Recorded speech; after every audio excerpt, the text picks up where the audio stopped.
Տղաս, վերջին տարիներին հավանաբար հաճախ ես զգացել իմ բացակայությունը։ Տուն վերադառնալիս որքան էլ փորձել եմ ցույց չտալ, բայց ամեն դեպքում դու նկատել ես իմ զայրույթը,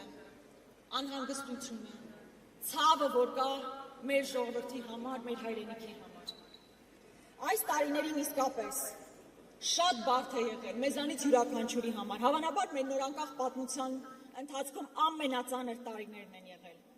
Եվ ես, ինչպես նաև իմ ամբողջ քաղաքական թիմը, իրավունք չունեինք լռելու եւ եղել ենք քաղաքական պայքարի առաջնագծում։ Գիտես, որտեղ քեզանից մի քանի տարի ավելի մեծ տղաները 20 թվականին եւ դրանից հետո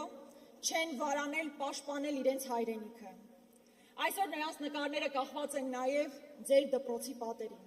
Նրանք երազանքներ ունեին, ընտանիք, սիրած աղջիկ, բայց իրենց կյանքը զոհեցին հանուն մեզ, հանուն մեր հայրենիքի, Արցախի եւ Հայաստանի։ Բայց մենք այսօր ականատեսն ենք լինում, թե ինչպես է մի փոքրիկ խմբակ, մեր պետության շահերին գործող մի խմբակ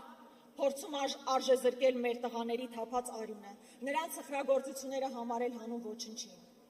Մեր պայքարը նաև դրա դեմ է եւ մենք թույլ չենք տալու, որպեսզի մեր տղաների սխրագործությունները համարեն հանուն ոչնչի։